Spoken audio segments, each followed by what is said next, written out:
vocês. Sou a Aline, professora da rede municipal, professora de Geografia, e estou aqui para dar continuidade à nossa aula sobre o Oriente Médio. Com as apostilas em mãos, vocês verifiquem aí a formação dos Estados Nacionais e da segunda semana 2 de passo 3. Ok? Vamos começar? Na segunda semana, nós temos o quê? A formação dos Estados Nacionais. Nós temos 15 nações no Oriente Médio, reconhecidas internacionalmente por países que, de certa forma, tiveram interesse em áreas estratégicas, como a gente viu na aula anterior. Né? Vimos também a questão da localização e vimos o que tem nessa região do Oriente Médio que desperta tanto o interesse dessas nações. Então, vamos entender hoje como se deu essa formação desses Estados nacionais. Tá? Então, atualmente, nós temos exatamente 15 países que mostram que são reconhecidos pela comunidade internacional.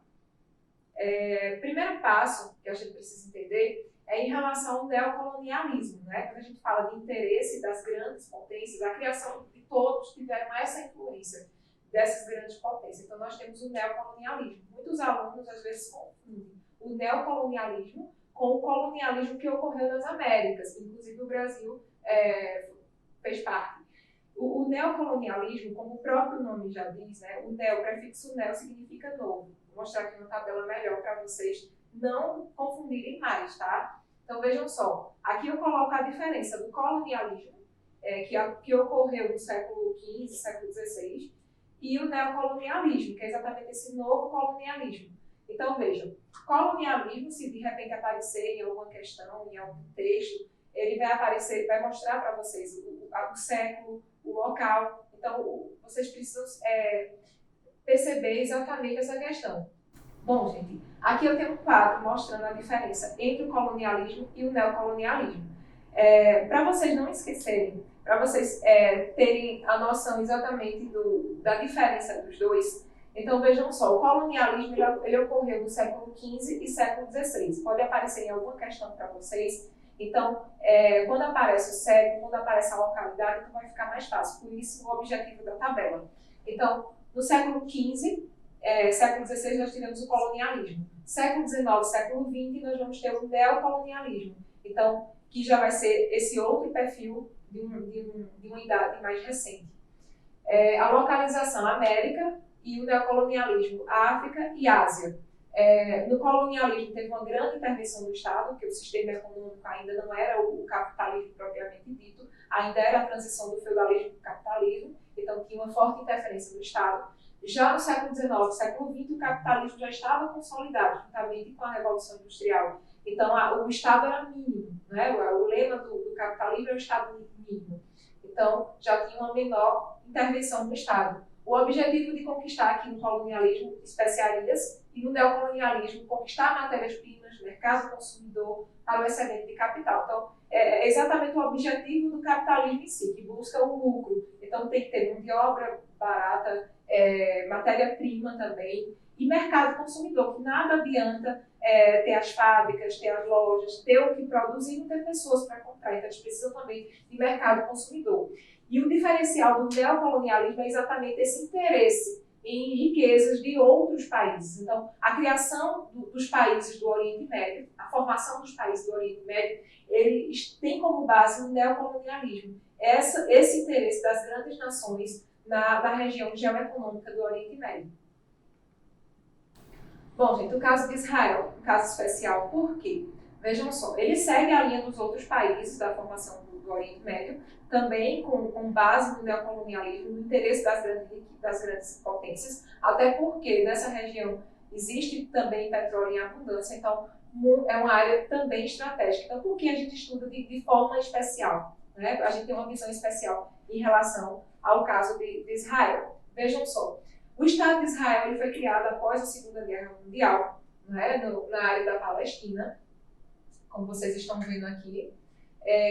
Após a Segunda Guerra Mundial, aconteceu a criação da ONU, em 1945, mais ou menos, e observando o que aconteceu durante a Segunda Guerra Mundial, um ato vergonhoso para a história da humanidade até que foi o Holocausto, os judeus, né, os sobreviventes, ficaram sem ter para onde ir, muitos ficaram dispersos pelo mundo todo. E já na ONU, né, coincidiu o final da Segunda Guerra Mundial, a criação da ONU, e a ONU tem esse objetivo de promover a paz entre as nações, de tentar rever essa questão do território, enfim, mas lembrando que a escolha da projeção aqui para ser o símbolo da ONU, não esqueçam, tá? É uma projeção plana em que os países ricos eles ficam no centro, tá? E os países mais pobres, os continentes mais pobres, eles ficam nas áreas periféricas. Coincidência ou não, é bom a gente refletir um pouco sobre isso, tá? Então, veja, com a criação da ONU, então criou, né, surgiu também um movimento chamado sionismo na Europa, onde havia já uma conversa em relação a uma terra que seria a terra dos judeus, né, a famosa terra prometida, desde os tempos bíblicos. Só que essa terra, ela, na Palestina, né, que coincide com a Palestina, que é a Palestina, ela já era habitada atualmente pelos árabes. Então vamos ver como ficou essa distribuição. Essa distribuição vocês também podem encontrar no livro didático de vocês, na página 145 do livro de Telares. Tá? Era bem interessante para vocês analisarem. Então vejam só, a terra da Palestina, lembrando que os judeus são minorias, os árabes maioria. Os judeus vão ficar com 14,1 mil quilômetros quadrados, então, ou seja, 57% do total das terras, isso depois da determinação da ONU.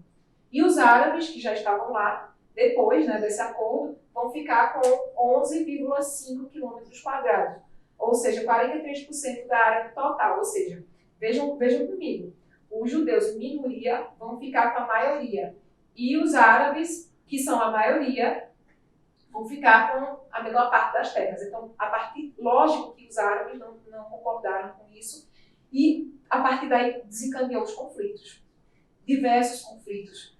E na maioria dos conflitos, as grandes potências, elas ficam sempre do lado de Israel. Então, eles acabam se tornando refugiados, indo para países vizinhos, sendo mortos, e, enfim, diversos conflitos que não chegam a um acordo nunca. Então, aqui, mostrando para vocês uma imagem bem atual, né, que frequentemente a gente vê na mídia, mostrando aí o caso dos refugiados, né? Lembrando que refugiados faz parte daquela migração forçada, né? Existe o movimento da população normal, que as pessoas buscam melhorar de vida, mas no caso da migração forçada, as pessoas estão tentando fugir. Então, por isso que o nome refugiado, as pessoas estão tentando fugir e encontrar alguma esperança em algum local, muitas vezes arriscando até a vida por não ter mais paz no seu local de origem. Muitos vivem em tendas, como eu citei na aula anterior, né, algumas populações do Oriente Médio, né, vivem refugiados em outros países vizinhos e, enfim, os conflitos vão acontecendo, né, em um curto espaço de tempo. O que a gente pode concluir, né, sobre o Oriente Médio? Então, vamos ver comigo aqui o que tem na apostila sobre isso, o que a gente pode concluir de toda essa aula. Então, o que a gente pode concluir, né? O que esse texto diz para a gente? Que exatamente as grandes potências, né, elas estavam com interesses nas grandes reservas de petróleo, nas disputas territoriais. A base de tudo isso é o neocolonialismo, que é exatamente esse interesse, né, nessas regiões geoestratégicas. Então, a criação e a formação dos Estados nacionais tem como base exatamente esse interesse e essa participação ativa dessas potências.